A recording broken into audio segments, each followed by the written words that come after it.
the truth, then life becomes easier. The truth is that in our consciousness, there is a desire for happiness. This desire for happiness brings suffering to all. The more happiness we receive, the more suffering we get.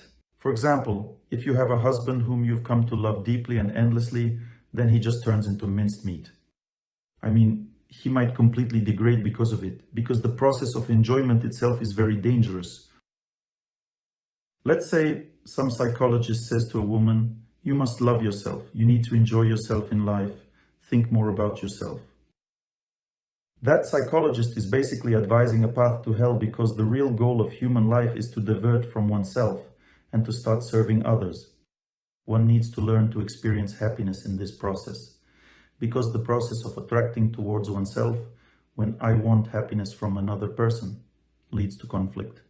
By itself, let's say I want some happiness from you right now, you would immediately rebel.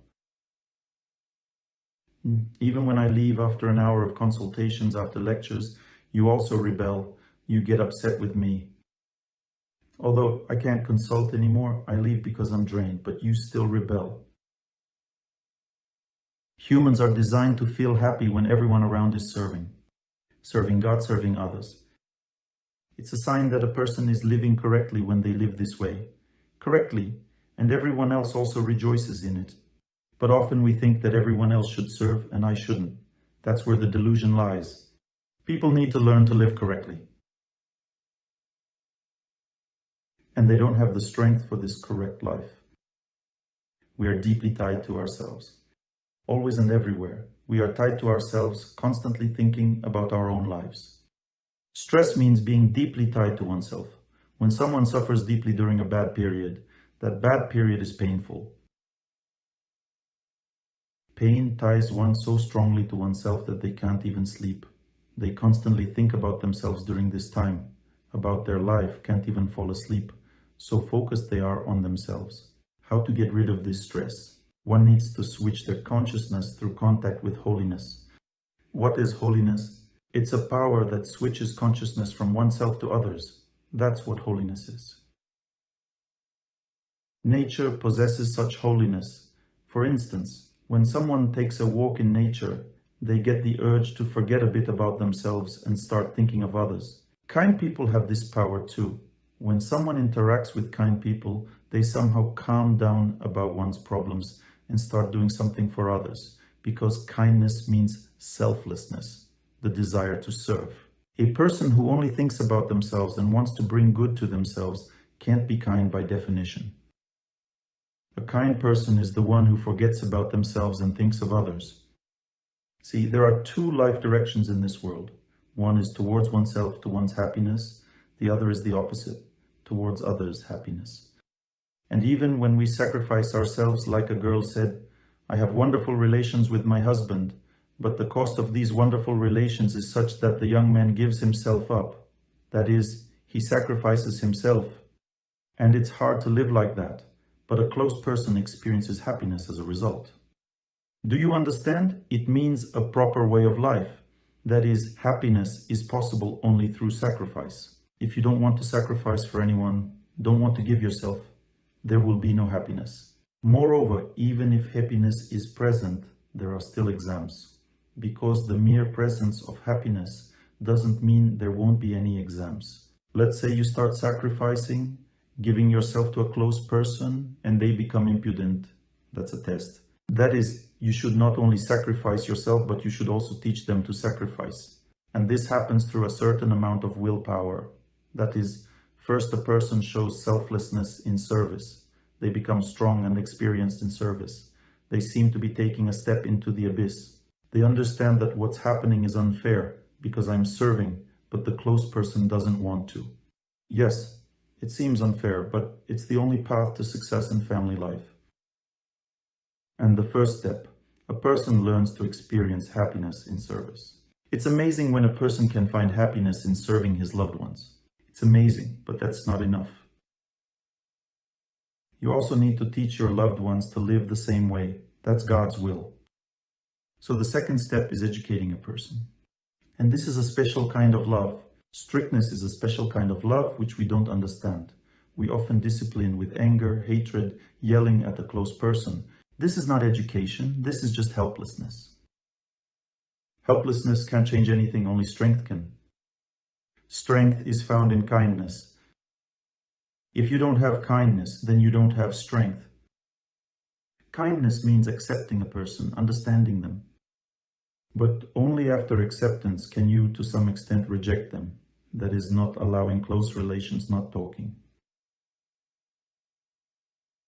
Doing this kindly, to some extent, not fully rejecting, but to some extent. That is, increasing the distance from a close person is possible if you are filled with the strength that gives you a quality life. Only God, only serving people, only serving nature gives a quality life. Thus, only those who know how to receive strength from God, from kind people, and from nature can be filled to educate another person. But the highest quality strength comes directly from God and holiness. Therefore, if a person is not filled with this holiness, they cannot live like that. This means that they won't succeed. They can't educate a loved one. They can't even serve, because in order to serve, one needs to give oneself. And people who are not filled with prayer, are not filled with nature, are not filled with kind people, they do not have the strength to give themselves. This is the main problem. People say, I don't have the strength to live with him anymore. I'm tired. Why no strength? People think it's because the other person is bad, impossible to live with. My dear ones, all people are the same. It only seems that all others are better. All are the same. Everyone struggles with each other just like everyone else. That's the mystery of this world. It seems everyone else is doing better than me. But in reality, it's not the case. Every person lives the same way. Everyone has egoism. Everyone struggles with each other. It's the same for everyone. And let's say if a lady told me that she could do something in her service that made her husband grateful, some think, well, you have such a husband. That is why you could do it. Not at all.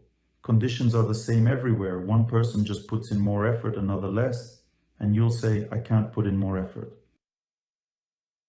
That's also right. The reason is the lack of faith. That is, there's a certain source that allows you to get strength into the body. It's the connection with God or faith. So what is faith? It's a connection. Nowadays, some perceive faith as a sect or something. Choose your faith for yourself. If you consider it a sect, choose another, no problem. But if a person doesn't have faith in God, then they won't receive this energy of purity. They won't get the energy of sanctity. Hence, they can't educate, can't act selflessly. Rather, first they won't be able to act selflessly, and then they won't be able to educate a loved one. Why? Because it requires strength, and these strengths are qualitatively different. It's not the strength that is required for washing dishes or doing a workout. It's a different kind of strength that you can't get otherwise. Let's say, after resting, you can do exercises, you gain strength. Or say you can do your work after resting because you gain strength. Strengths to forgive, to serve, to punish correctly don't come from just resting. You can live with a loved one for 10 years and still not be able to serve them, punish, or forgive. Why? Because it's a fundamentally different kind of strength that comes only from spiritual practice. It's a very qualitative, deep, pure, bright energy that comes from holy people. Today in the Vedic temple, I was asked, how do I gain faith? How is it possible? I explained that faith comes from close contact with holiness, with holy people. If you feel a holy person, love them, rejoice in them. And this can perhaps only be done by studying their life, praying to them. Then in this case, you will gain this power within you, a qualitative strength that will change your entire life. There are no other ways, you understand? And when you change your life qualitatively, your heart will be set right. It will turn to people, to nature, to God, and then a person becomes happy. You understand?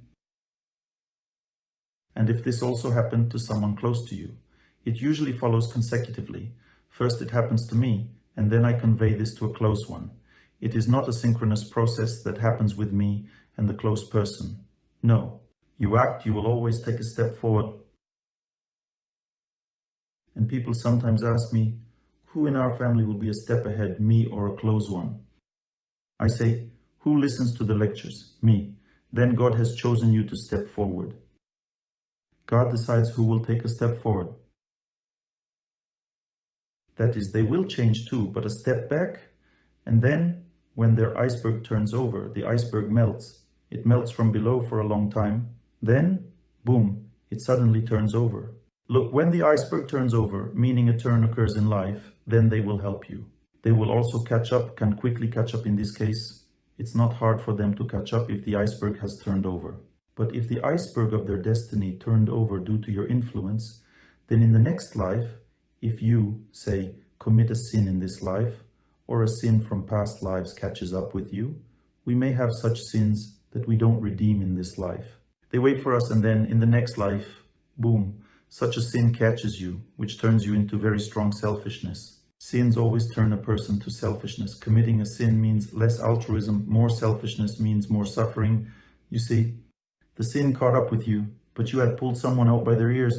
This means that God will create such a situation for you in the next life that will give you the opportunity to be pulled out of this state. Because you've made a unique act in life, you pulled a close one out of this sinful, wrong life. If you want to know how deep and far it can go, I'll tell you. And if you are talking about Darwin's theory, for instance, the humanoid ape, as they say, yes, we originated from there. In fact, there are people whose consciousness is very weak but very confused. They are called various names, Papuans, and so on.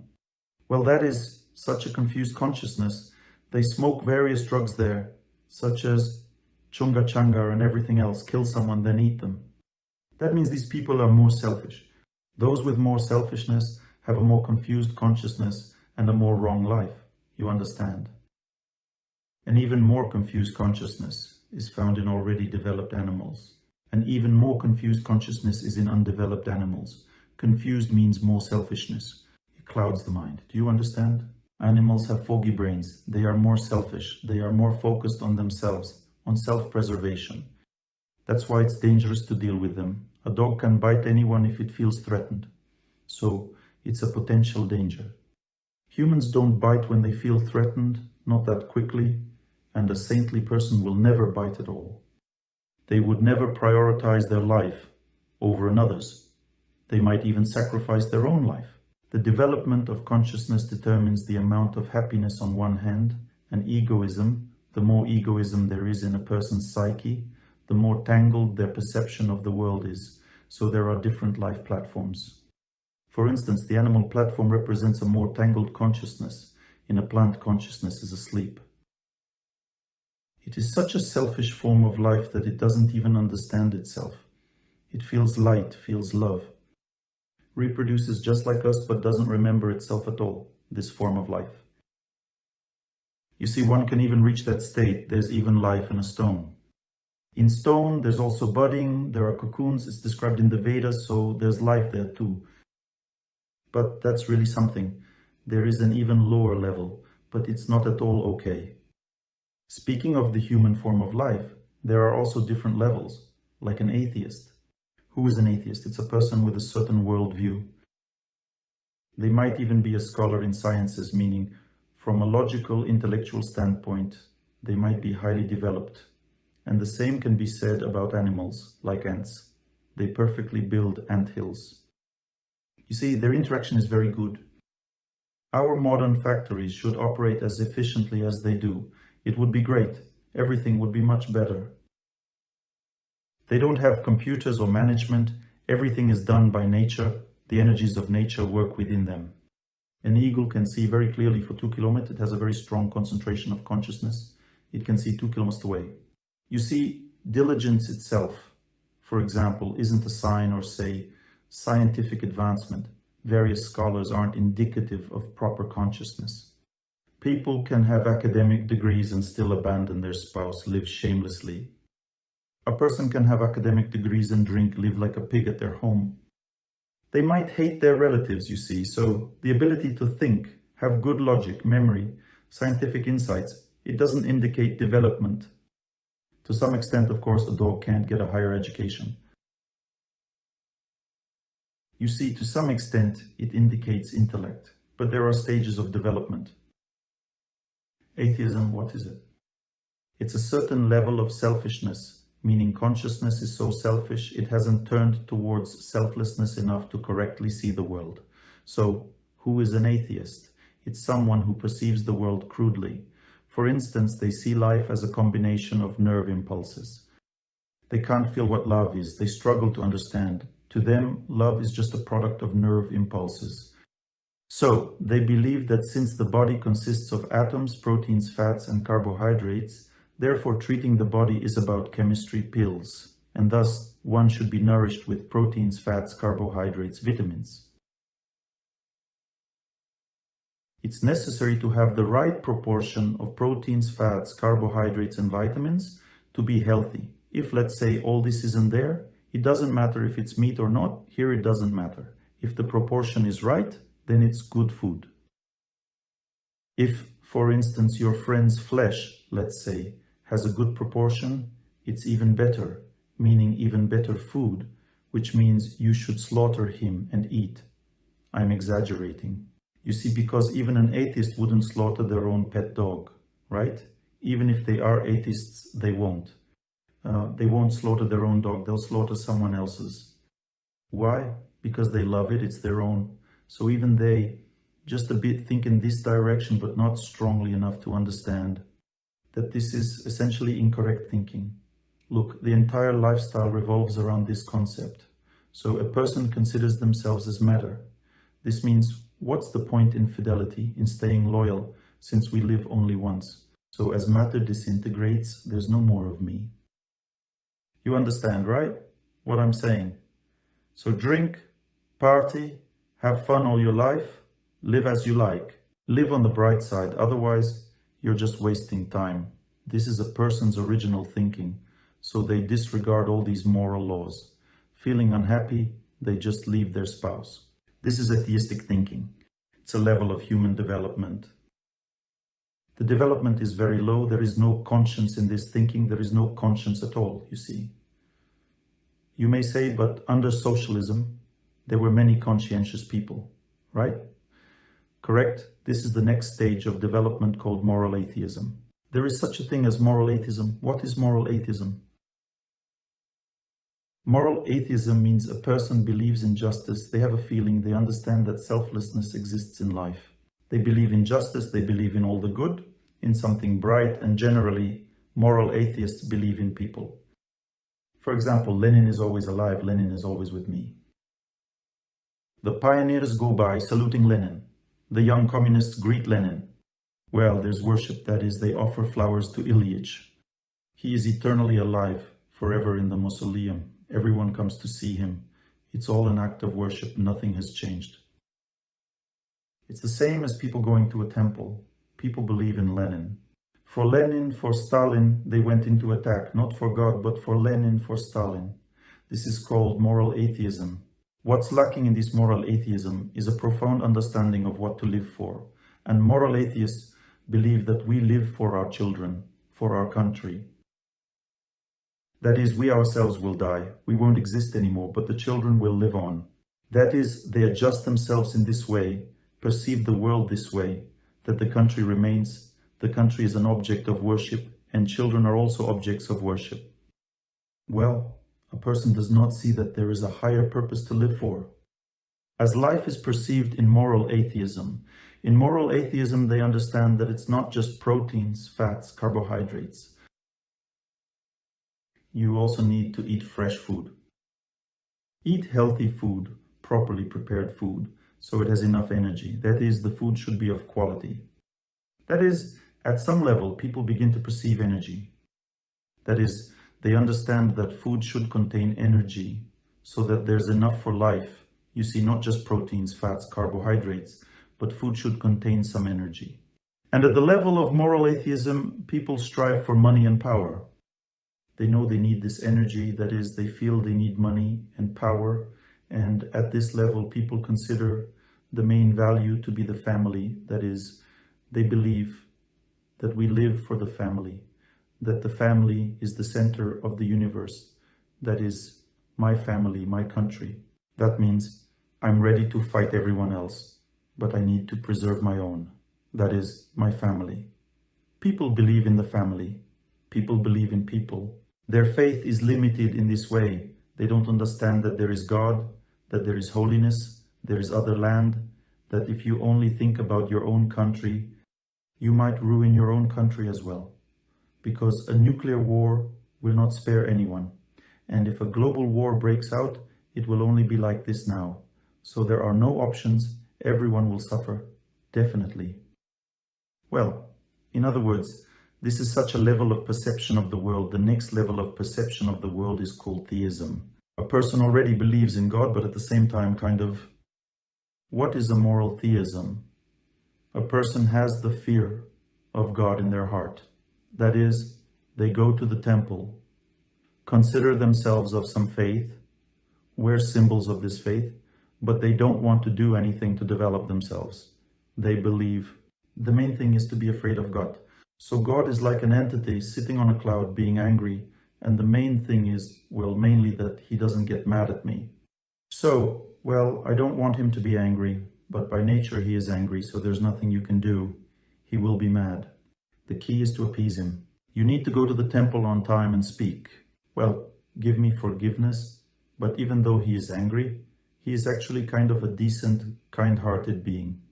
If you repent, he forgives immediately, and then you can commit sins again. As much as you want, it doesn't matter. The main thing is to go to the temple in time, to repent, and of course give money to the temple, because if you don't give money, it's also not good.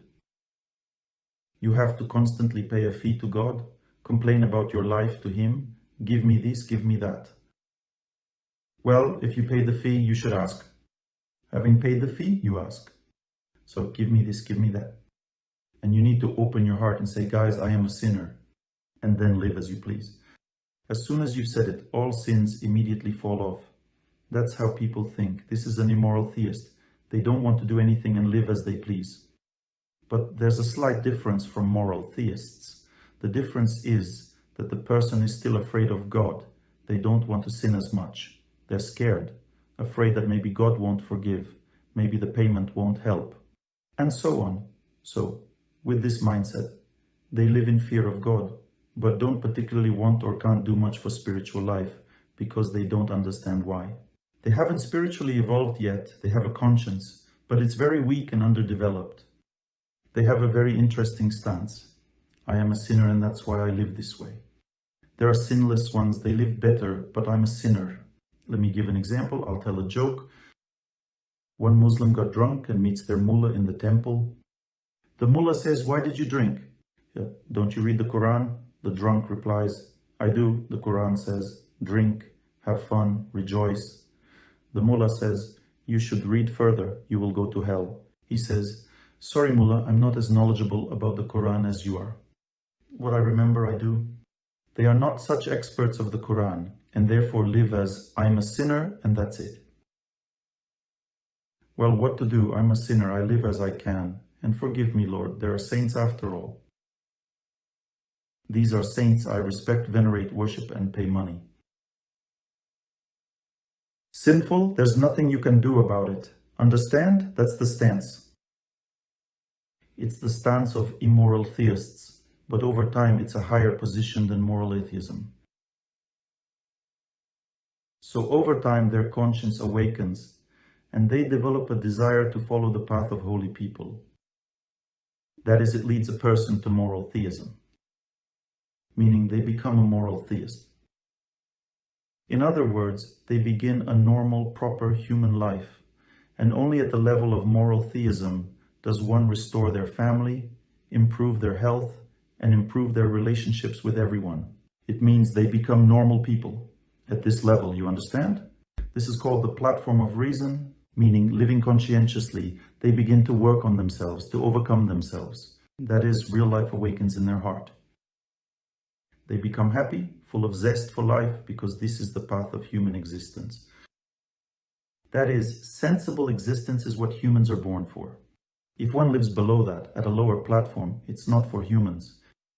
But even immoral theism is already something.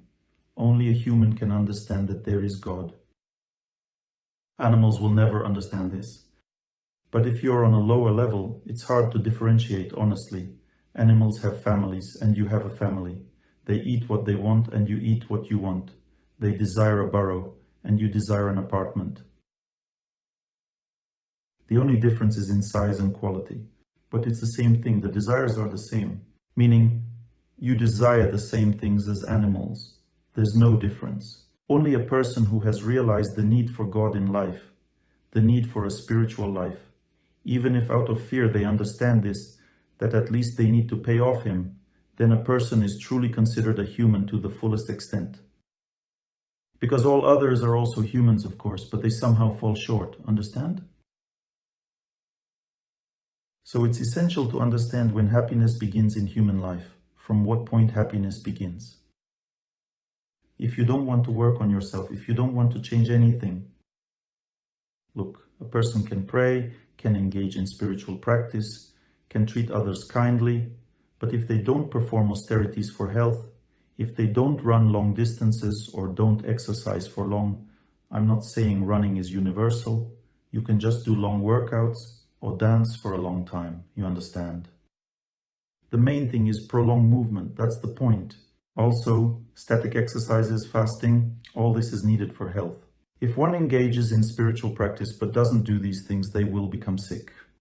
Their heart will be pure, their relationship with their spouse will be good, but they will become ill and will torment everyone around them because it's still the wrong life and it brings suffering. People should cleanse their body, psyche and soul. These are the three directions of a healthy, correct human life. And there's something beyond moral theism. This is a platform where a person embarks on a path of renunciation. Moral theism means that a person just lives happily. They want to live in this world, they like this life, everything is good for them, everything is great, they're evolved. But there's a higher platform when a person understands that there's something beyond this world. There's also a spiritual reality, there's eternal life. A person starts to strive for eternal life, they are simply not satisfied with life on earth and in this world. And this means renunciation, that is, a person starts to renounce worldly goods for something more exalted. Don't imitate this life. Don't force it. It's impossible. That is, a person on such a platform, they don't want a lot of money, they don't want success, power or fame. They want to understand a relationship with God, they want love. And they might even go to a monastery. On this platform, higher than moral theism, it's already a renounced platform. Maybe it can be called an ascetic platform, ascetic life. There's even higher than ascetic life. It's called a holy life. That is, when a person completely purifies themselves in this renounced order, they move on to holiness. What is holiness? There are no sins at all in their heart. A person has no bad fate, but only a desire to help others, compassion, infinite happiness. On the platform of holiness, a person becomes so happy that they can't physically bear their happiness. They might lose consciousness from happiness. This is called a spiritual trance. They fall into a spiritual trance and can't handle it. It's impossible to bear so much happiness in a human body. This is already an angelic life. So, they enter a body that can bear so much happiness. This is the body of angels and so on. Do you understand? And up to the spiritual body, angels still don't have spiritual bodies. They have subtle material bodies, psychic bodies you could say. And a spiritual body, it consists only of spirit. There is no matter. It's a higher level of life, even higher than we can imagine. In this way, it's important to understand the principle that a person should always take a step forward, but not too big. Otherwise, they can destroy their life. For example, a person decided to run 16 kilometers at once, which is necessary for full health maintenance, and destroyed their health, because the body couldn't withstand such physical stress. If you run 500 meters and are out of breath, then run 500. Time will come, you'll run 600, then 700. The first year, the distance increases very slowly. You understand? I was a healthy person 3 years ago when I started running. In a year, I only increased the distance to 6 kilometers. But I ran constantly, that is, every day 500 mehr, then every other day, sometimes up to 2 kilometers and so on. Well, I ran constantly for a year and only increased the distance to 6 kilometers, even I think up to 5 kilometers. In the second year, I increased the distance up to 12 kilometers. And in the third year, I reached 16 kilometers and I don't need more. because a complete purification of the body occurs. What I'm telling you is that even on the path of development, self-improvement, one needs to exhibit patience. Let's say there's a specific stage. At the first stage, a person experiences great joy. They immerse themselves in this life. Many of you are at this stage. You say, Oleg Gennadievich, my life has changed so much. I took a breath, a gulp of fresh air. I started living a normal life. Before, I just existed, but now I live. Raise your hand if you felt this. That's the first stage right there. You've engaged yourself. Now, next is the second stage. When a person gets engaged, God gives his gifts, making them very happy. Such a person is bathing in bliss. Then, the next stage, the gifts end, and God teaches the person to work on themselves. He kind of takes away this feeling of happiness, the excess of it, and he wants a person to create happiness through their own victories. So, the second stage is when a person begins to work on themselves seriously and certain changes occur. The first change, they develop a correct lifestyle and find friends who live the same way. This is a sign of the first changes. Friends who live differently fall away. Next, another phase gradually emerges for the person. I'm telling you about broad phases. It's not something that happens in 5 minutes. This happens over years. The next phase, a person's occupation slowly changes. They either start to perform better at their current job, or they find another job they like more because they've developed. They understand now how they should work and how to relate to money. Since a person isn't too dependent on money, their mental state regarding money calms down, so they're happier because they have enough for life and they feel good. They don't stress about money like everyone who thinks life depends on it. People live in fear. Mostly people live in fear and are motivated only by fear. They fear ending up without a husband, without children, without a job, and constantly tremble from this. But a person who works on themselves is motivated by happiness, not by fear. It's a different kind of motivation. You understand? For instance, I'll give an example of the extreme degree of this motivation, which I'm not calling you towards. And even if you go there, it will be a great sin. There are different degrees of renunciation, you know? The first degree of renunciation, a person doesn't work at all. They just go from house to house collecting donations. But their aim isn't the donations. Do you understand? If a person goes with the aim to extract money from someone, it's a sinful life. They'll go to hell for it. This person collects donations not because they need to eat, but because they want to help others. And that's the reason. Someone gives them something as a donation, and in gratitude, this person shares knowledge. They say, your life is like this, you need to change something. That's the essence of renunciation. And a person says, oh my God, forget what that person said. But there's another stage. There are 4 of them in total. At the second stage, a person becomes so wise that they don't need to go anywhere. People come to them and give them donations. They refuse, taking only what they need for life. They don't earn but give guidance to others. They have disciples. But this isn't the last stage. The third stage, they stop traveling. At the second stage, they travel. But at the third stage, they stop. They stay in some secluded place, not even thinking about food. They don't even cook for themselves. They just eat what God has provided, that's all. Whatever's given, they eat, either cooked or raw. And the fourth stage of renunciation, this isn't for your ears. At the fourth stage, they go deep into the forest and simply sit and pray there. And God makes it so that people constantly come to them and do things for them. It takes a lot of time and effort to reach them. But people will be so drawn by the holiness of such a person that they'll constantly overcome this distance to reach them and give them the necessary food. You understand? No, you don't? You see, to work and earn one's food is simply a sign of a certain level of development. I'm not against it. I'm saying that one should earn their food. And this renounced person earns even more. You might say, so what? This person prays. Everyone feeds them. It's a wrong way of life. You'd be right to say so, but there's a secret you don't know. If a person's prayers are effective, and only such a person can live this way, then their prayers purify the entire space of the earth. Luck, the energy of luck, comes from such people. Thanks to prayer, there are no wars, no accidents, and so on. In the place where a person prays, as described in Holy Scriptures, even violence against animals isn't committed around it. A hunter can't kill a moose, for example, or anyone else because their heart can't bear to do it. This powerful force of their holiness acts so strongly. This is called a holy place, where an exalted person sits, a saint. This place then heals people. They may pass away, but the place will continue to heal people for thousands of years. And everyone who comes to this place gets the opportunity to evolve, work on themselves, and change their life. Their eyes are open to this world.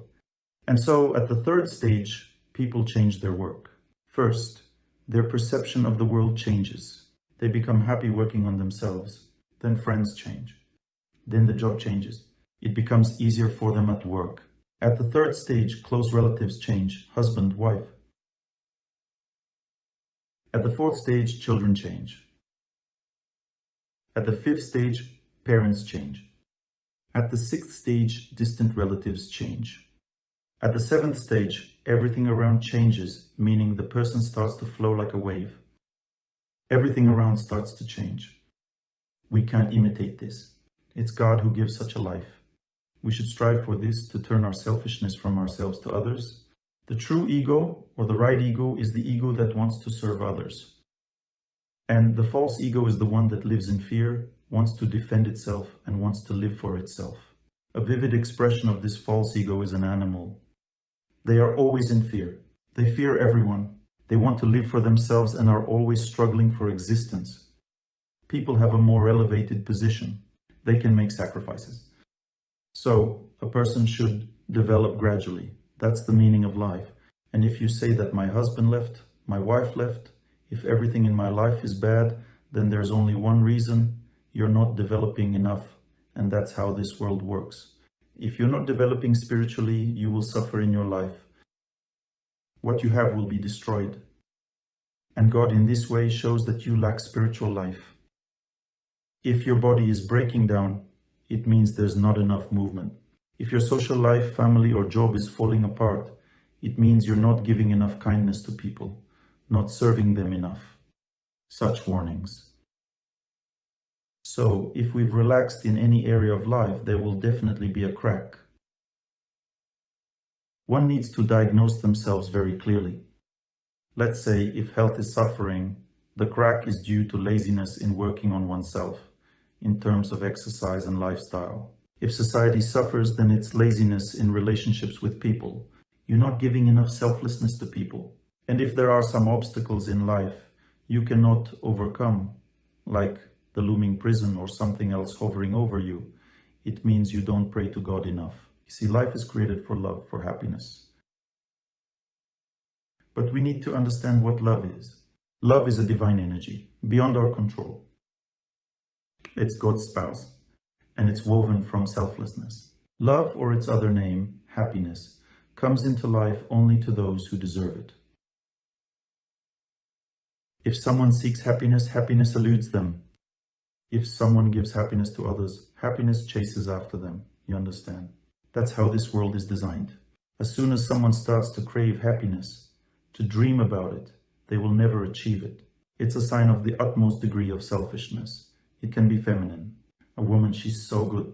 She is the better half of humanity, but she dreams of her own happiness, so she won't get it, even though she is so good and she dreams well. That's how good she is. She wants happiness.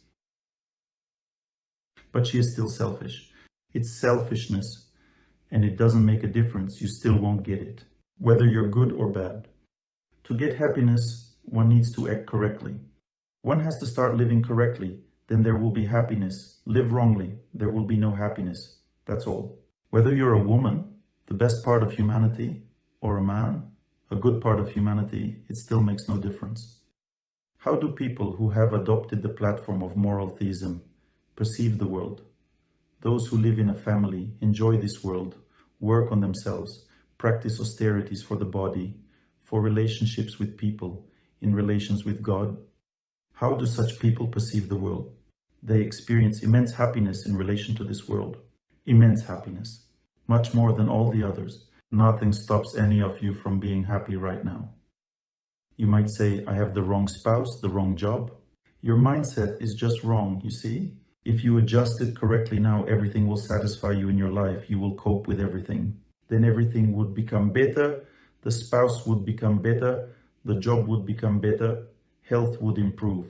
The main problem is that we lack a connection with God. A right direction in life is missing, and this all ruins our life. We destroy ourselves, essentially blocking our own happiness. How can one attain such consciousness? To achieve it, one must live in a certain way. Life starts with your perspectives and habits. Stop watching Dead Don't Sweat on cable TV. Start watching films about holy people. Don't turn on pop music, but spiritual. Start playing spiritual prayers and chants. You'll say, I don't like it. It's all dull, sad. There are different moods. There are sad chants and joyful ones. I play Our Fathers. Is it sad? Joyful. But someone finds it sad? Then it's not your mood. Find your own, no problem. In spiritual reality, there's only happiness. There are different tastes, therefore there are different faiths. Someone prefers this kind of happiness, someone else prefers another, and everyone chooses in accordance with their taste. That's the only reason for choosing, not because this is bad and that is good. All faiths, which come from antiquity and are not trampled by time, are all good. What are the signs of the right faith? In the right faith, there's a chain of mentorship. It comes from ancient culture. There's Holy Scripture, which comes from a prophet or God. There are holy people whom a person looks up to. There's spiritual science on how to properly follow God. There are rules and commandments to observe, not just do whatever you want. The main thing, follow God. And most importantly, it's tested by time. Time sets everything in its place. If something's wrong, it'll be burnt with time, while the right remains for ages. It can't be destroyed. Seek your faith. It's not that simple. You need to study everything, observe, develop yourself in this aspect. It's crucial to understand that you also need a certain experience. One must understand how the psyche works. For instance, some people tell me, Oleg, a woman said, I've been praying for my son for 4 years and nothing changes with him. I asked her, when you pray, who do you think of, God or your son? She says, of my son, of course. I said, then nothing will ever change for you, because during prayer, one should think not of their son, but of God. Think of him, serve him, forget about yourself and your son. Only then can you change your fate, because a person can't change their fate. It's changed by God. Fate is fate, why change it? Your fate is you. You can't pull yourself out of a swamp by your own hair. Someone else can. Forget yourself and you'll instantly connect with God.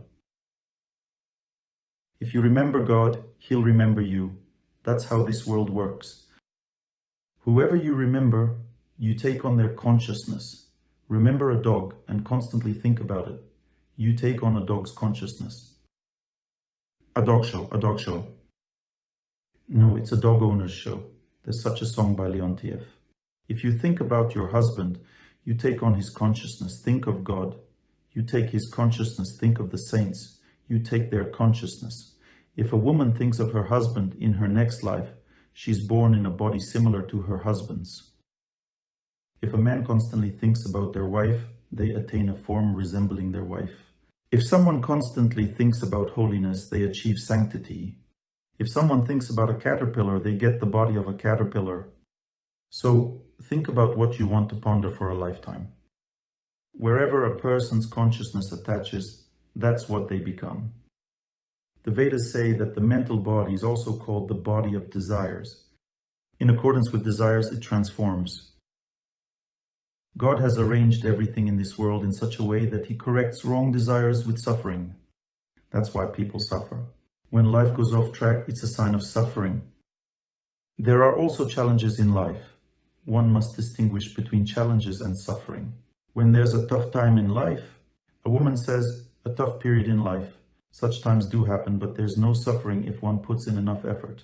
A tough period in life is like at work. Suppose one person comes to work and suffers a lot because they don't want to work, while another comes in and just works. They are asked, are you suffering? They reply, no, I'm working. Similarly, during a challenging period in life, one doesn't suffer. A challenging period in life is not meant for suffering, but for more self-improvement. When challenges arise in life, one works harder on themselves. They don't suffer. Spiritual laziness or lack of knowledge causes suffering. A person thinks, it's impossible to do anything. Oh, it's impossible to do anything. They need confirmation that nothing can be done. What kind of confirmation? They go to a fortune teller or some astrologer. You visit and she says, someone has cursed you and now you can't do anything. An astrologer, you're going through a tough period, just relax. Difficult times, you can't do anything. A fortune teller, you've been cursed. An astrologer, you're in a tough period. There's no difference, it's just a more scientific explanation. The fortune teller honestly told you, you've been cursed, while the astrologer said, in a more scientific way, tough period. There's no difference. You've been given an excuse to do nothing. That's the wrong mindset. I want to especially emphasize the following. When a person embarks on the path of self-improvement, the first thing they find challenging and unbearable is that the people they lived with, the people they believed in, genuinely start to hinder them. Someone who steps onto the path of purification, the first thing they begin to feel is purity within themselves and the impurity in others. It's felt so intensely you can't even imagine how much. A person who starts working on themselves encounters a huge problem. The problem is that people don't understand them. They live so differently. At some point they look around at others and wonder, why don't they know all this? Why don't they realize they're living wrongly? They see it as if everyone is in a dreamlike state. It's like they're asleep. They're clueless. They cheat, leave each other, do silly things. They think, my God, how pure and bright I am, and how slippery and foul everyone else seems. The first thing that happens, as a result of their good deeds, they get pride in their heart. This pride gradually ruins their life, and they start thinking, why did I choose this path of self-improvement? Before everything was normal. We grunted together and lay in the mud together. But now I've realized that this can't continue, and we're no longer together. And we don't love each other anymore because I don't want to grunt. And they either can't or don't know that they need to change. Therein lie two misconceptions. The first misconception is that the feeling of purity doesn't indicate actual purity. Speaking of developing purity in a person, I can also tell you a classification. At first, a person feels very pure when they start purifying themselves, very pure and elevated. When I started reading the Bhagavad Gita, there are chapters about divine and demonic natures. I've heard from many people that they had the same feeling. I read the chapter about divine natures. I thought, my God, this is all about me. I read the chapter about demonic natures, and that's all about my relatives. Everything fell into place immediately. In reality, it's just the beginning of development. When someone starts on a spiritual path, they clearly see the dirt in others and barely see it in themselves, but they see great purity in themselves and barely any in others. But as they purify themselves further, they genuinely begin to see their own sins and no longer consider themselves elevated, saying, I'm on this path. Everyone else is sinful, but I'm not that elevated. I'm on this path. As they purify even more, they start to see purity in others and more sins in themselves. They say, people might be living the wrong way, but they are all very good. And I might not be up to the mark. Even if I live right, I'm not that great. There are many sins inside. There's still much to work on. Then they delve deeper into perceiving their own sins and see even more purity in others. They say, I don't know. Maybe these people are living their lives the wrong way, but they all seem so radiant and good, and I have many flaws. Yet, a person who perceives the world this way doesn't torment themselves with such awareness. Some think, oh, I'm sinful, oh, so sinful, so very sinful. A person feels, just knows that they simply have work to be done. An evolved person knows they're not a saint, that they have work to do and they work on it. They simply labor on their fate, that's all. They don't have emotions like, I am sinful, I am not sinful. They just work, and that's it. Why express these emotions? Does anything change from it? But even considering oneself sinful, that's cool too. It's better than thinking I am so great and everyone else is sinful. It's a more evolved level of consciousness. A parrot visited grandma. There the parrot goes, I'm sinful, I'm sinful, I'm sinful. Oh Lord, have mercy.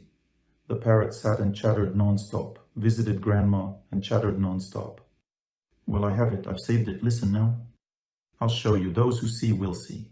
A person at this level of consciousness enters a temple, boom, bows down. I'm telling about myself. Did I bow or not? Again, boom, hits the floor automatically. They don't really see themselves as particularly sinful, it's just something they should do, and that's it. One disciple approaches the saint, his mentor, and says, I'm so fallen, I'm the most fallen, I'm fallen.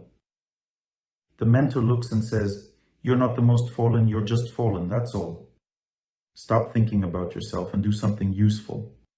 What's the right mindset? Tormenting relatives, that's the first stage.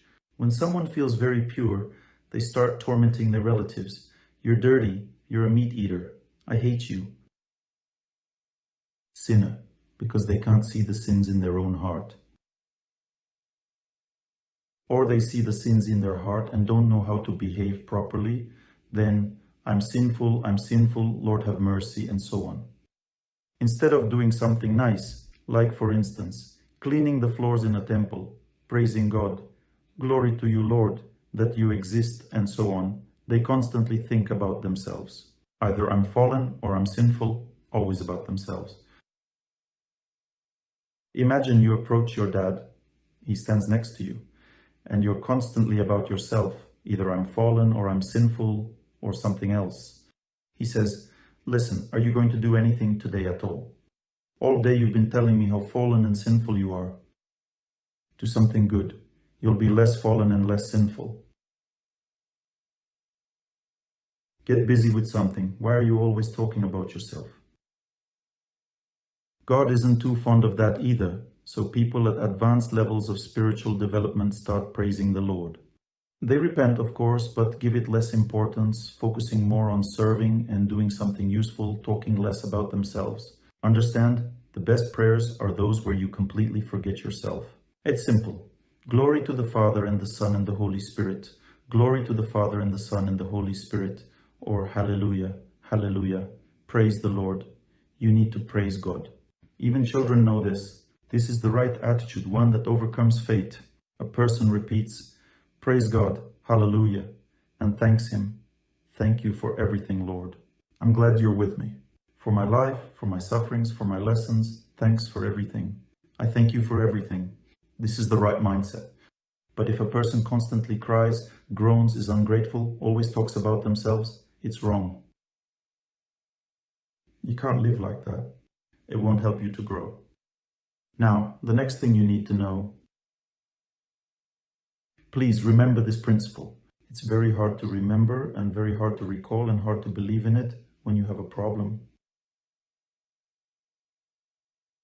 It knocks out your memory of it, so you constantly ask me about it, and I constantly remind you. The rule is that a person who has chosen the path of purity suffers greatly from the impurities of others. And this suffering simply signifies a lack of soul strength. If you had more purity, say inside, you'd change your husband or wife in 5 seconds. They'd start living rightly in 5 seconds. You just lack that strength, that's all. Strength is born through suffering.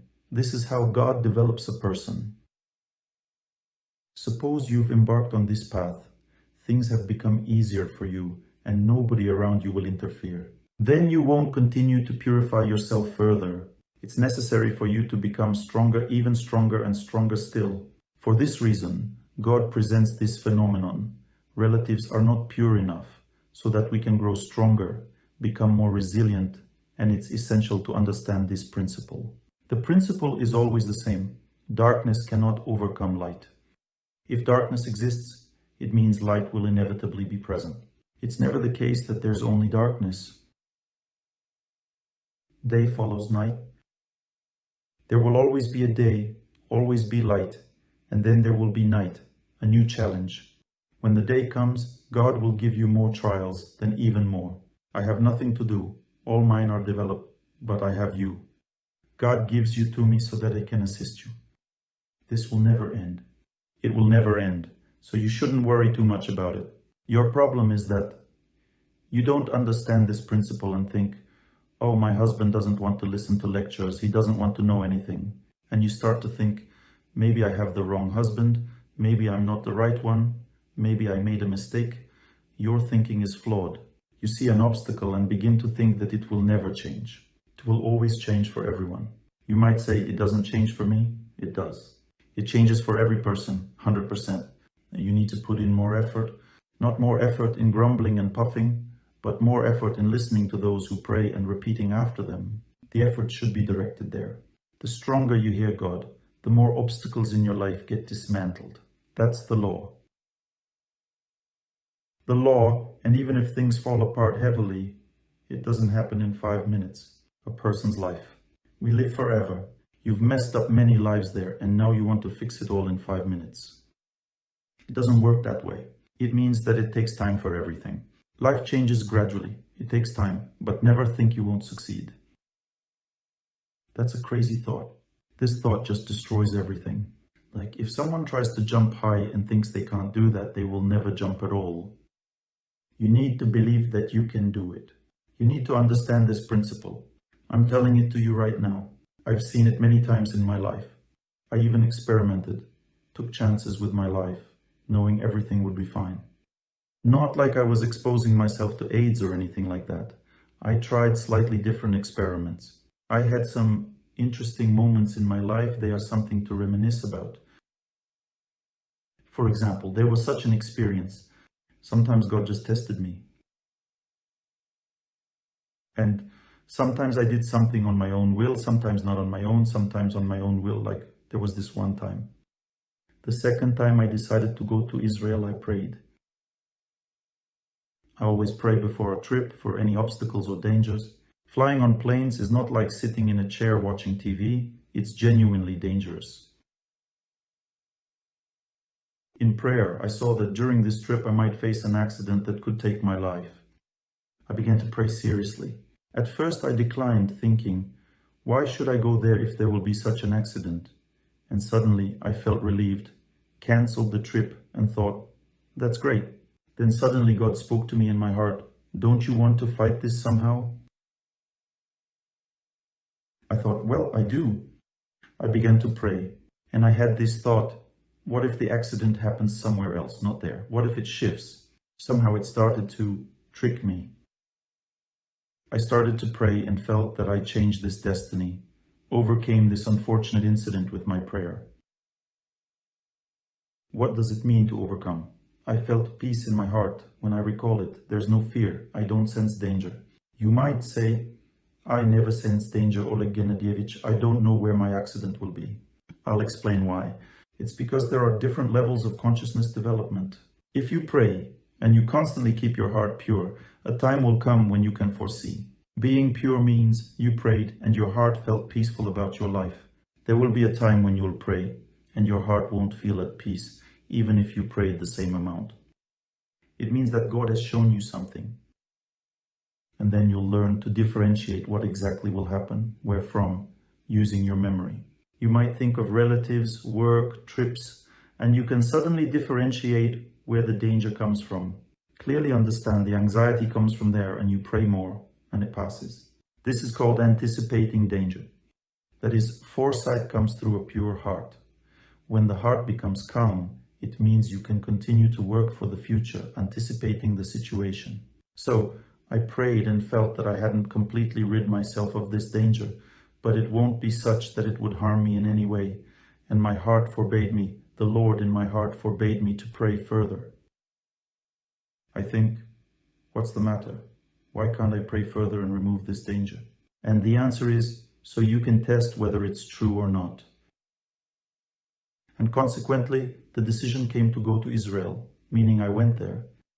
I warned all drivers to drive carefully. On the trip in that direction, I checked it to ensure clear weather.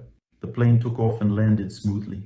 In Israel itself, everyone drove well. There weren't even signs of danger. I boarded the plane back to Moscow, clear weather. No signs of danger at all. In Moscow, the weather seemed not so good, but meteorologists also said everything was fine, normal weather conditions. I took off and thought, maybe I just imagined that all this was supposed to happen. And right before landing in Moscow, a hurricane starts. As we approach, a hurricane starts, sweeping everything away, tearing trees. A truly terrible hurricane.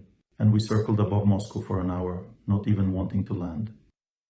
Knowing that plane needed to land, but simply being afraid to, it didn't land. We circled above Moscow, flew for a whole hour. And then I began to study this topic. I realized that it was what I had seen in my prayer. I remembered that feeling. It was present right there in the plane. And I saw interesting things. I started looking at all the passengers on the airplane and saw that they all might perish on this plane. They might, not that they should, but they might. Every single passenger, all having the same energy, imagine, the whole plane selected matching each other. I was so surprised, thinking, can this really be? Do they all have the same fate right now? I became frightened. I thought, perhaps I didn't pray enough. Maybe we'll perish now? Such a thought occurred to me. I sat down, concentrated, and began to pray. I prayed for about 5 minutes, and then this obsession disappeared. I knew everything would be okay. And at that moment, the plane began to descend. And it landed. It bounced from one wheel to another, but it landed. And it's interesting to know that the people who were on this plane, they all perceived the situation differently. There are people who might perish. Some of them prayed. There are more or less conscious people. The others watched movies with undivided attention. Each watched their own movie, like The Dead Don't Sweat or Santa Blah Blah. Anything at all, just not a prayer, just to distract themselves. The third group of passengers took sleeping pills and slept. They didn't want to think about anything. The fourth group kept running to the restroom. There was a queue, urinating from fear. Well, everyone was occupied with something. Children screamed. Everyone was busy with something.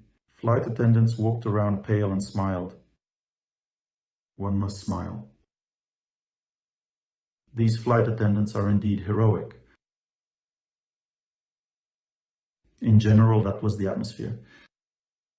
I observed people and noticed that there are some who perish senselessly just like that. They don't recognize danger, they don't feel the value of life.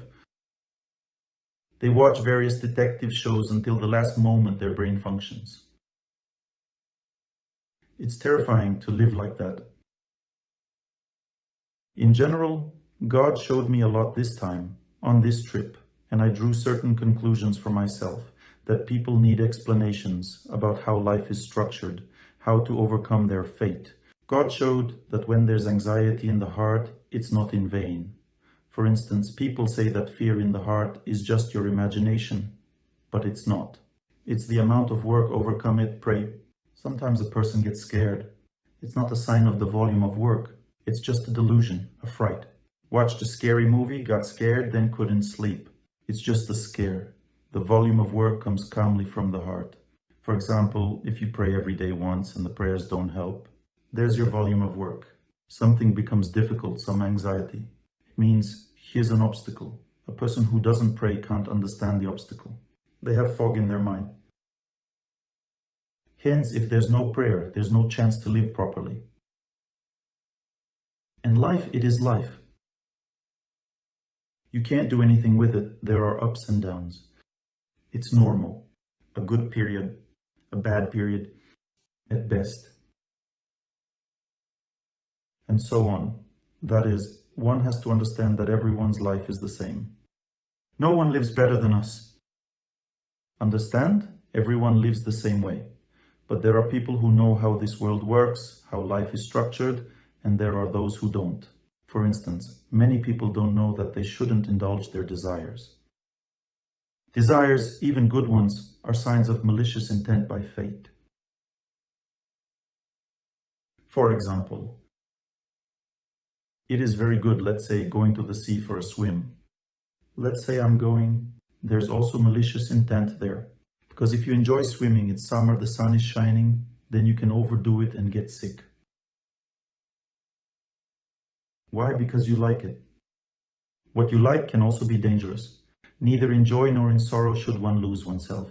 Or let's say you really liked an apartment, you want to buy it quickly, or someone else will buy it now. You have the money, it's the best apartment for you. Very dangerous. Why? It's a warning. God warns that feelings allure you. Scriptures say feelings are like horses. When the charioteer rides, the horses of feelings might drag him off the road somewhere. The charioteer represents intelligence. It must control the horses, must guide them correctly, or the whole chariot might fall into an abyss. Feelings can have two desires. The desire for happiness can lure one, or the desire for sorrow. Both of these desires are strong, and that's dangerous. You'd say, if there's no happiness, what kind of life is it? You see, happiness is different. It's when a person has done something good and feels gratitude. I have been given a lot, the breadth of the land and the plain of the sea. I've long known the selfless male friendship. Every day in its light, I'm happy that I'm restless. I have loved life, you know what it's like. This happiness means that you did your job and rejoice. It's a different feeling. It's not a feeling that pulls me somewhere. Just you did your job, rejoice. Fate tells you, well done, good person. It speaks in the heart. Meaning such a feeling comes from the heart. But if someone thinks happiness is to satisfy their desires, to binge or to cheat on their wife, this is happiness, they think.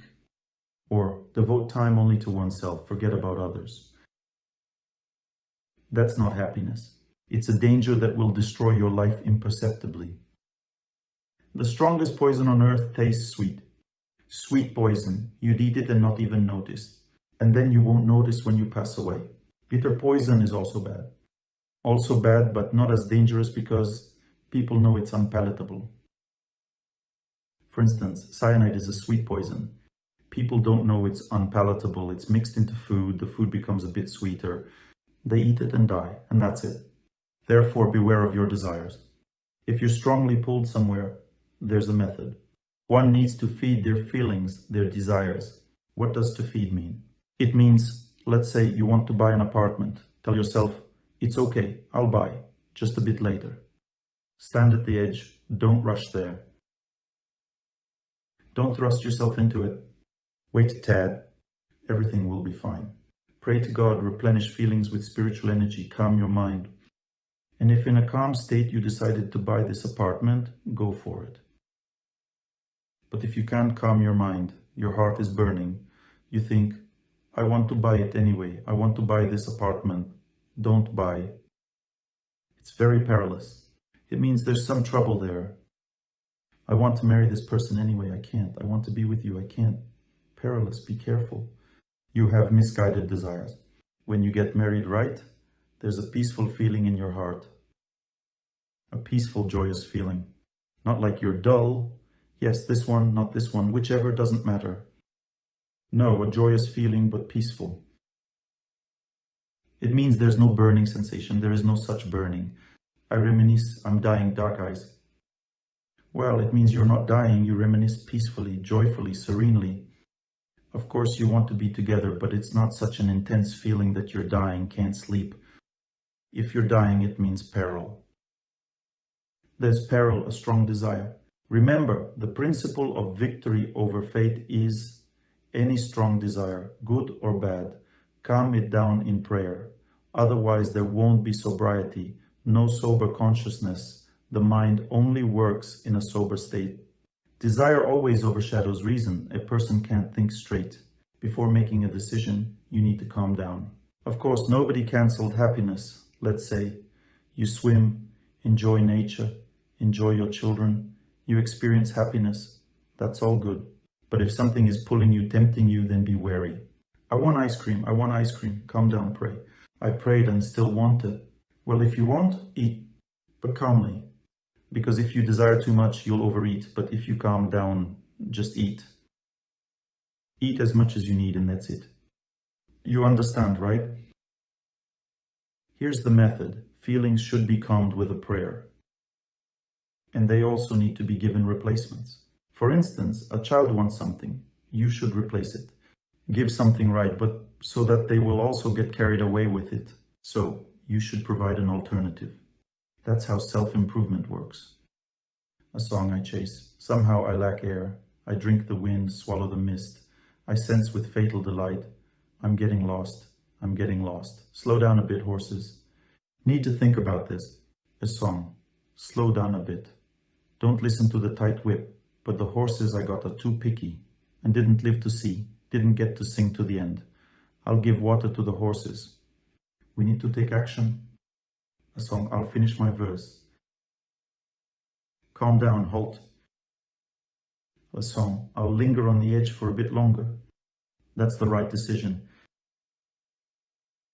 You gave water to the horses, pause a bit, ponder.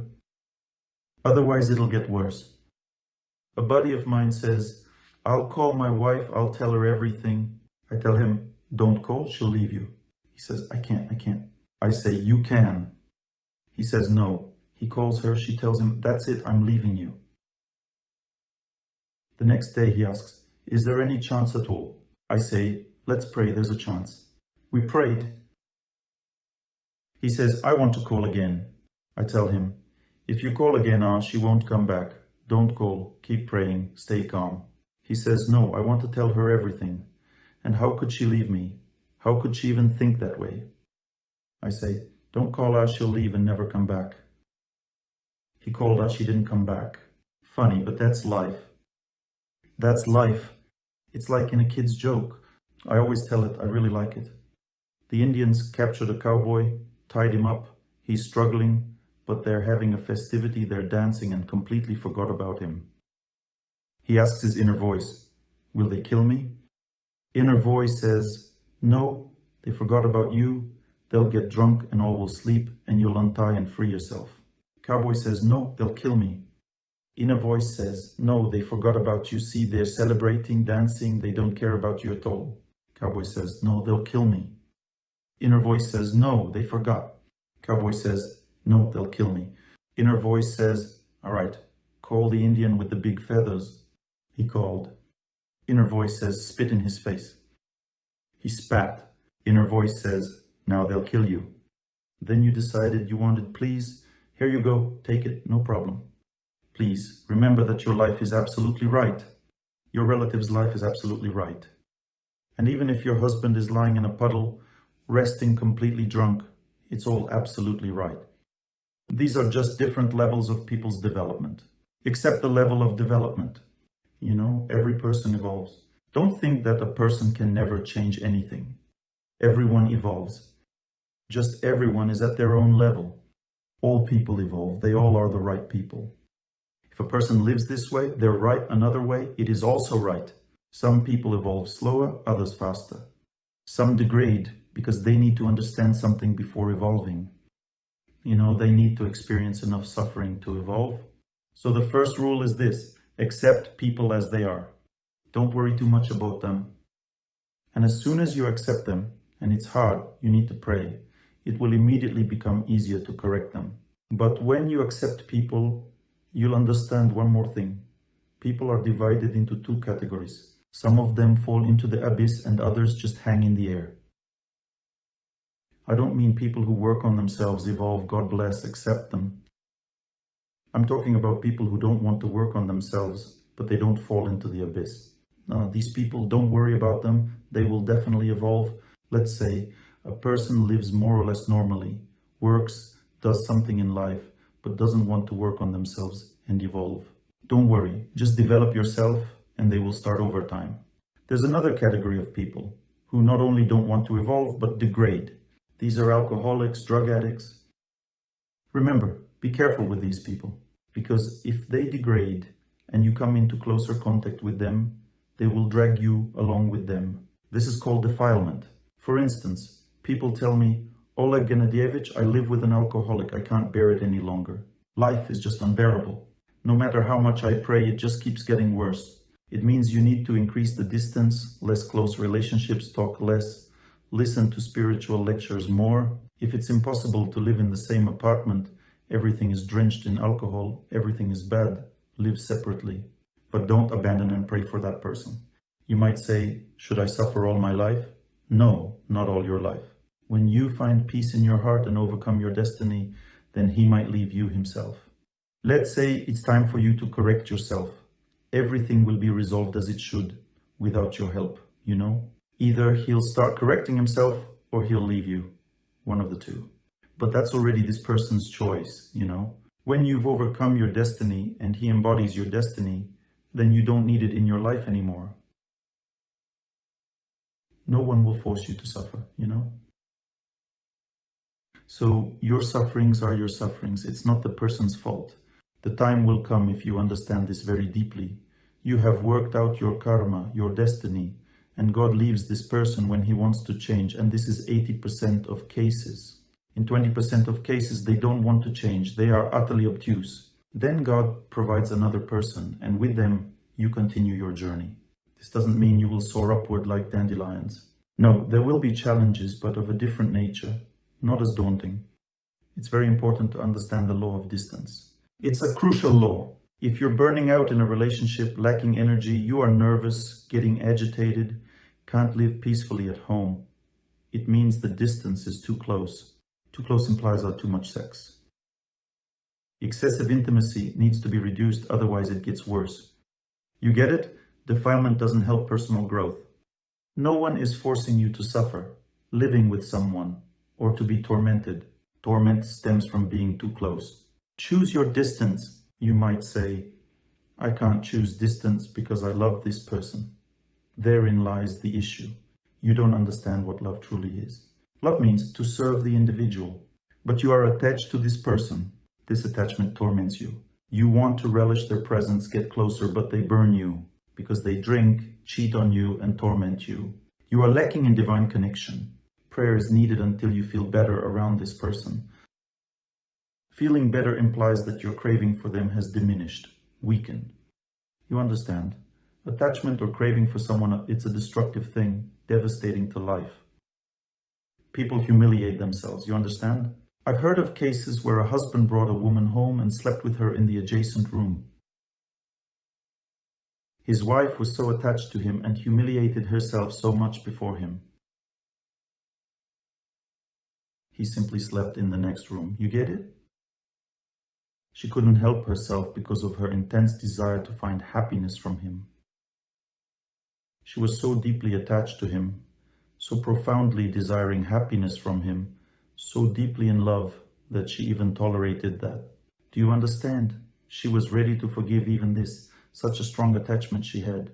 Attachment implies a misguided, erroneous perception of life. Don't wait for happiness from someone. Instead, give it to them. Overcome your desires. We all await happiness. A mother from her child, a woman from her husband. It's natural, but it's also what brings about suffering. The more happiness we anticipate, the more we drain a person, leading them to become impudent and so on. Understand? It's a flawed process. What to do? Suppose you love a child, then learn to educate them, instruct them on the right path of life, and be strict with them. That is, redirect your love. Love them or serve them. The same goes for your husband. Love your husband. Don't expect happiness from him. Serve him, care for him, and discipline him. One can turn attachment the other way around. One exalted person came to his mentor and said, "Can I lead a renounced life without fulfilling my duties to my wife or children?" The Vedas proclaim that if a person is detached, he can lead a renounced life. God will care for the wife and children, granting them happiness. They won't suffer in his absence. If a person is truly worthy of a renounced life, he asks his mentor, "Can I do this?" The mentor replies, "Let's test it now. Will you feel somewhat bad, difficult without your wife and children?" He replies, "Yes." Mentor, "Then you cannot renounce." He, "Why?" Mentor, "Because you await happiness from them. You are not worthy of renunciation. You don't possess the necessary detachment to choose the renounced way of life. You don't serve your loved ones enough. You are selfish, serving yourself, so renouncing in such a way will lead you to beg everyone for charity. You will beg for food, live for yourself, but now in a renounced mode. You understand? Yes? There are different ways to live for oneself. You are unworthy of such a life because you're not that kind of person. Serve your children and wife and don't think of anything else. This applies to all people on earth. Suppose some people think, I have already started working on myself. Maybe I am destined for someone else. Whoever is meant for you is meant. You understand? It's evident right now. If another was meant, God would have already changed them. Don't believe it. Now I'll give you an example. One woman sincerely served God, forgave her close ones, was highly elevated and pure. Hardly any of you could compare to her. There might be such people, but very few among us. I can say the same about myself. She had a very tough fate from a past life, a severe test from God. Her husband and son beat her. At first only the husband beat, then the son joined in. She prayed all the time. And she shared that at some point, I witnessed this story, she felt in her heart that she no longer suffered from their behavior. That is, she overcame her destiny. Later, she felt she could influence them. She told them something, and they had to listen. This was the second stage of victory over fate. In the third stage, their hearts began to feel that they were not living correctly. So, she awakened conscience in their hearts, you understand? That is, their hearts began to shout at them to stop doing this. And you know what these people did? They told her, we feel we're in the wrong. It hurts us to do this, but we're gonna keep beating you anyway. You're the saint, we're the sinners, but we'll still keep on beating you, simply because you're better than us. Now, remember this very state is called being demonic. What's demonic? It's when someone knows they're wrong, but still do harm anyway, you understand? And once they declared this, the next day they died in a crash, both of them. Went for a drive and goodbye. It means she worked off her destiny. She wasn't meant to suffer like this. They didn't accept life's terms. She was meant to have a better life. They didn't want it. Goodbye. The soul lives forever. If you don't want to live with this person, live with the next one. God will grant you such spouses in the next life, the ones you're destined for, that will drive you nuts. You understand? I mean, there are no limits. Another case, let me tell you, I've seen a lot. I'm giving you unique examples that show how strongly destiny works in our lives.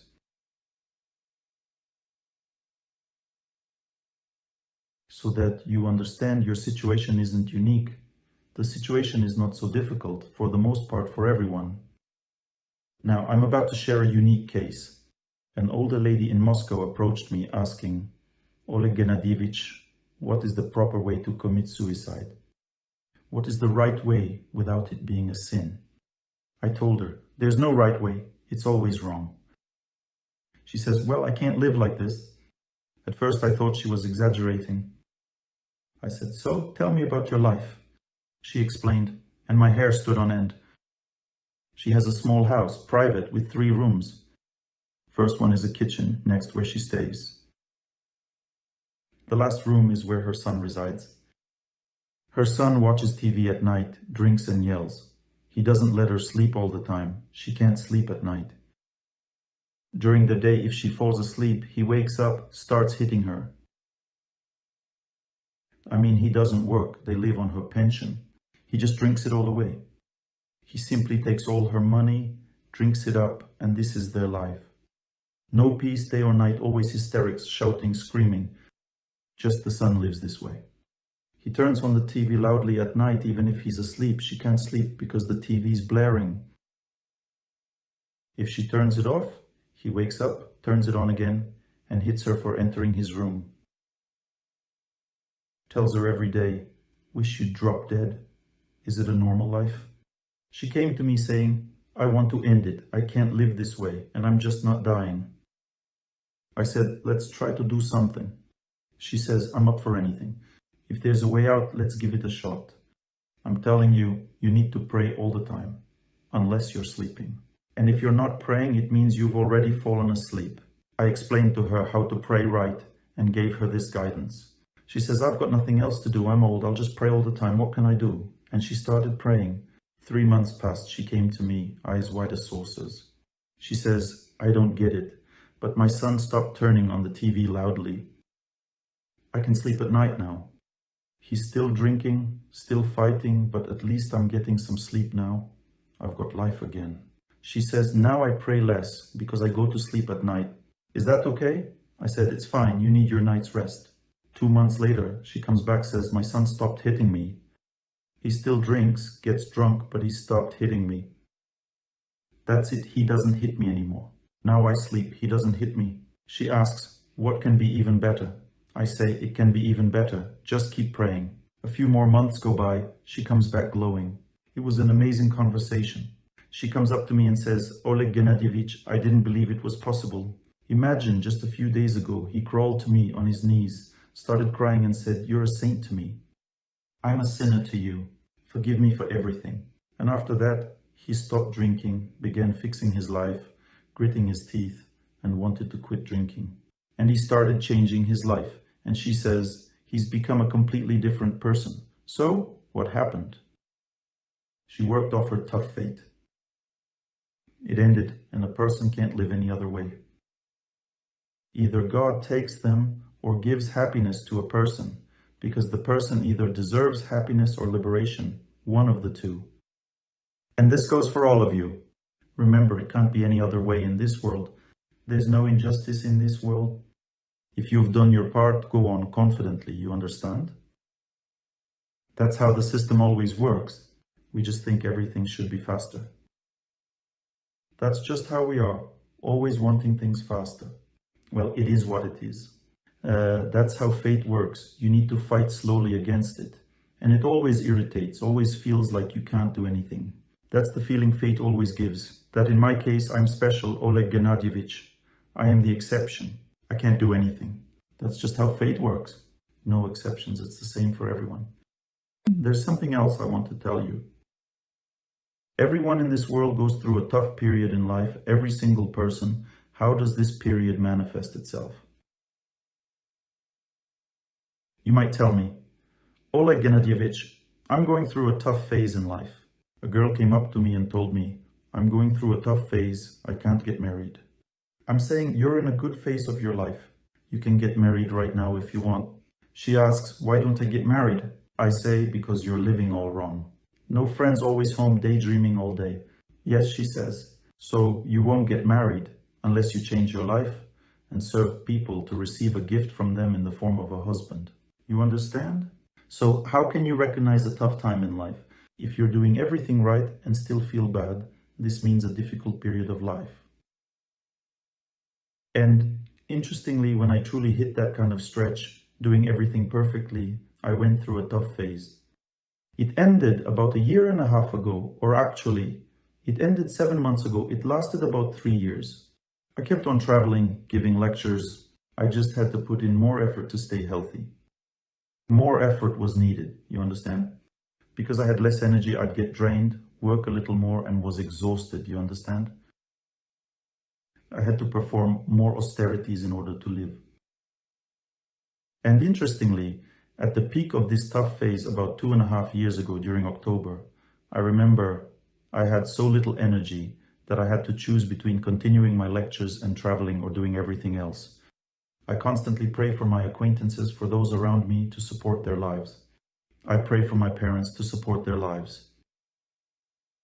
I had no strength for anyone. I chose to travel and give lectures. I had the energy for that. Not for my parents, not for acquaintances, not for friends, not for my wife. I didn't have the strength to help their lives. I told everyone, pray for yourselves. I don't have the strength for you. Then there came a time when I lost the ability, you see. I have these stones now. They're like health boosters. They help direct the energy in my body where it's needed. Get it? That's their job. I couldn't wear the stones. That was in October. I couldn't because I had so little energy that the moment I'd wear them, I'd feel overloaded. In other words, that option was also off the table. I lost all the stones and only one source remained. Hear me out. I could fast, run, and do yoga. This gave me strength, nothing else. My health was at rock bottom, and in December, at the height of my struggle, my father passed away. You see what I'm saying? Still, fate is what it is. The Lord does it in such a way that you cannot help. There comes a time when you can't help anyone with prayers, because all your strength is spent on yourself. But after that event, my condition gradually improved, and by the end of December, I started feeling better, my health began to recover. Yet, I noticed that I never felt unhappy or suffering even in that moment. I overcame feelings of injustice and sorrow through prayer. At that time, I didn't feel like a victim or as if I was tormented. I had no such feelings. In other words, if one lives right, they don't feel suffering. Challenges can be enormous, but the feeling of suffering isn't there. The feeling of suffering indicates a lack of spiritual life. If you feel pain and perceive injustice, it's a rebellion against your destiny. Maybe you dislike your husband or your wife. It's also crucial to know about distance. You may suffer because you're too attached. You desire happiness and can't distance yourself, or you can, but think you should suffer to the end and die beside them. If you see that it's hard, just take a step further away. It'll be easier, and then you can assist. Some think, if I stay away, I won't help. That's incorrect. Help first comes from the heart. I told you this. People should first find peace in their hearts through prayer. Next, the second stage is helping with words. If there's no peace in the heart, words won't help, so proximity isn't needed. Without inner peace, you're ineffective and not helpful. But when you reach the second stage, you can get closer. Nothing bad will happen because you're working through your destiny. You can then interact more closely with the person. But when you're working through fate, don't get caught up in sexual relations. It deeply ties you to negative energy. When bad fate hits, people turn to sex as an escape. It only makes things worse. Why? Because sexual relations strongly bind the lower centers together. And these lower centers are linked with a bad destiny. The upper centers are connected with a person's good fate, while the lower ones with the bad. What's a curse? A man cheats on his wife, and through that act, bad fate enters his life. An inappropriate exchange occurred, tainting the family. She had her life. They purified their minds, and suddenly someone else appeared.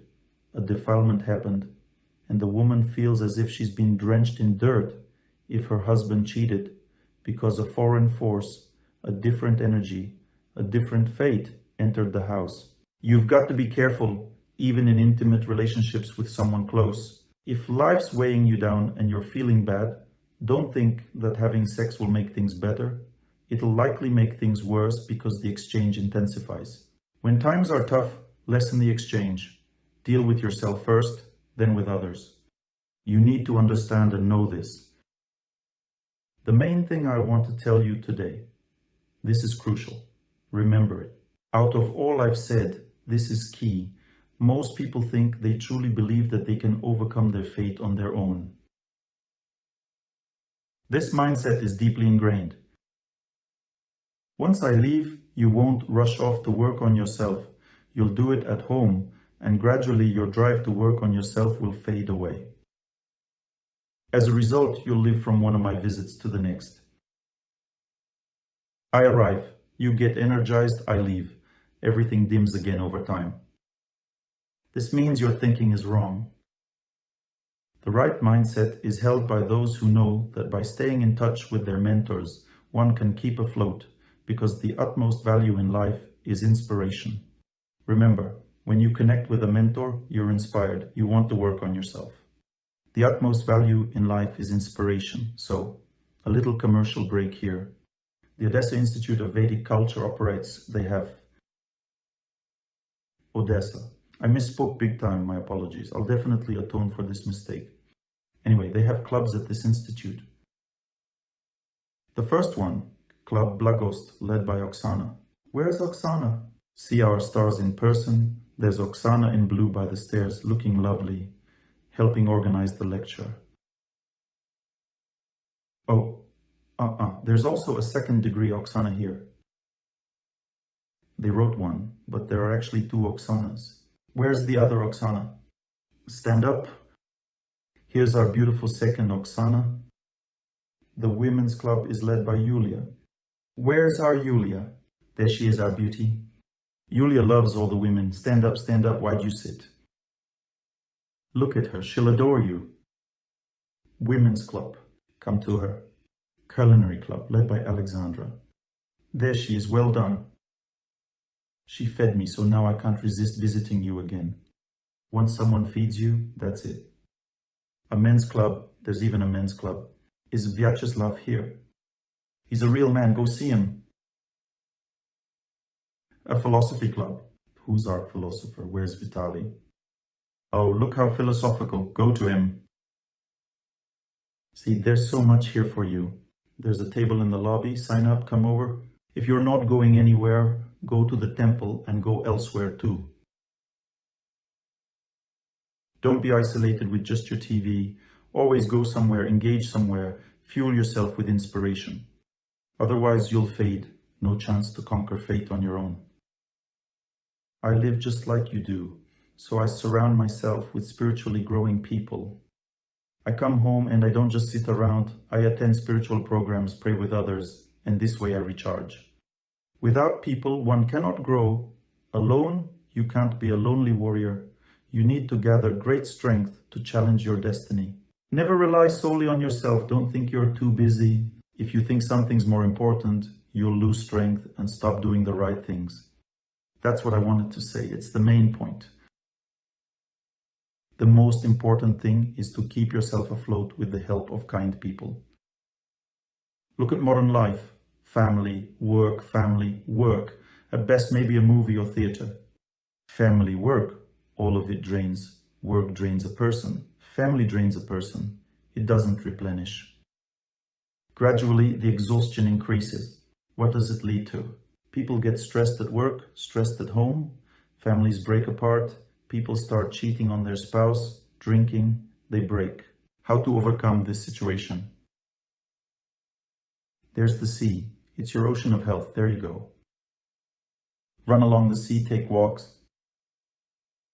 Some say, Oleg Gennadievich, I can't run, then walk. I can't walk, then crawl. If I can't crawl, then lay down and move like this with your hands and feet. If I can't with hands and feet, then at least move your fingers. If I can't with fingers, then maybe just move your tongue. But if I can't with my tongue, then get ready to return to the earth. If you can do it with your tongue, then you can do it with your fingers. If you can use your fingers, start with your hands. You can use your hands, so you'll start with your feet. You can crawl with your feet. Once crawling, you'll walk. Walking, you'll run. You see the system? After all, life is about movement. No movement, no life. There should be plenty of movement because you want to live a long life, see? There needs to be a lot of movement. I like Soviet songs. They set a person up for life so well. Just superb. The song goes, come on son, shine brighter, burn with golden rays. Hey comrade, live to the fullest, sing along, don't lag, march on. So that body and soul stay young, stay young, stay young, don't fear neither heat nor cold. Harden yourself like steel. Hooray for physical culture. How cool is that? That's the essence. Come on son, shine brighter. They say, you can't be in the sun, you'll overheat in the sun, you'll get sick. You'll catch a cold in the fresh air. You can't be in the air either. You can also catch a cold from the ground. You can't go in the water either. It's cold there. You can't go in the water, you can't be in the sun, you can't be in the air, you can't be on the ground. So what can you do? You should lie in bed more. But why? Well, to get ready for the ground. These are helpful doctor's advice. This is nonsense, not helpful advice. People get health from the earth. What does he get from the earth? The ability to sleep, calmness, tranquility come from the earth. It reduces inflammatory processes. Living far above the ground, somewhere in the air, on the 20th floor. Consequently, you have more inflammatory processes because there's not enough earth. Less tranquility, less sleep. Living far from the earth stresses you out, causing more tension in the psyche. Sciatica. Tension accumulates in the lower back, causing shooting pain. Why? You live high above the ground. Children are born with autism. What's that? Tension in the body. Why the tension? Because neither I nor the parents have enough movement, fresh air. We live too far above the ground. Autism is treated with water and earth. The more water, the more earth, the better the child understands. Because he can't understand due to the tension. This tension is transmitted to him from his mother's womb. Mom is tense, now I am tense. You see the system? Sun, air, water are our best friends. We need to understand that these doctors' pieces of advice are incorrect. We don't need less air, we need to be more cautious with air. If you feel that you might catch a cold, then dress a little warmer and still go out in the fresh air, still run. If you feel the sun might overheat you, then walk in the sun, but be more cautious. I'll tell you something intriguing. The sun has been overheating me since childhood, you understand? The sun is a force that damages my body. I conducted an experiment. I started joyfully running under the very bright sun in the Krasnodar region. That was 2 years ago. I began running and observing my body in bright sunny weather. It became harder for me, so I was even more joyful. Then a breakthrough occurred. I started to feel like there was no overheating at all. I felt lighter, calmer. This happened during the run. It means mental channels got cleared and the sun stopped overheating me. Then when I got home, I felt intense heat in my body. I immediately laid down in cold water, stayed there for a while. The accumulated sun left through the water, and I felt as refreshed as a cucumber. I felt so good. I always suffered from the heat in India. This year, I'm going about without any headwear. My solar channels have opened up, healed, and there's no overheating. Even if you can't stand something, you can still harden yourself to it. Ayurveda says that what is poison for you in small doses can become medicine. If fresh air is poison for you, don't reject it. Just use it in the right amount to acclimate yourself. If the ground is your poison, if you catch a cold from the ground, then dress accordingly and behave in a way to learn to tolerate the earth without any problems. You can even learn to love the earth so much that it will never overwhelm you, even if the weather is harsh, bad. Song. And I'll lie beside the old inn and let the fog cover my feet in the valley. I'll lie down, let the fog cover me, no problem. Feet in the valley, birches rustle over me, sway. This is super. It means a very healthy, very strong person. You can be very healthy too. Last winter in Ufa, I experimented with my health. It was just the time for me to run. It was 15, very heavy snow and strong wind. I ran. Well, I dress properly, and when I run, I get completely soaked from head to toe. 1.5 to 2 kilograms are lost during such a run. 16 kilometers. I ran, got all wet, the wind blew, and the snow melted on me. Wet snow, -15 weather. The wind was literally scorching my face. I got home and didn't do anything after that. Didn't steam in the sauna, did nothing. Didn't get sick at all. The health reserve gradually became very strong. But had I done this 3 years ago, I would have gotten sick. I'm telling you, a person's potential to develop in terms of health is endless. I lived with a woman older than me, somewhere around 60, a close friend's mother. And we lived in her apartment. There's a river nearby. The apartment is on the 11th floor, but the river is close. I see she's so relaxed. I say, we go for a swim. It was autumn. I say, we went swimming. We went once. I say, on the 6th time I got in the water. She just looks at me. I say, how do you even live on such a high floor? Doesn't it bother you? She says, no, I go swimming every day and get in the first time. She's 60, she looks healthy. The 11th floor doesn't bother her. She feels great. Why? Because she neutralizes the high floor energy with the help of water. Maybe in the cold, and bathes in an ice hole. Wonderful.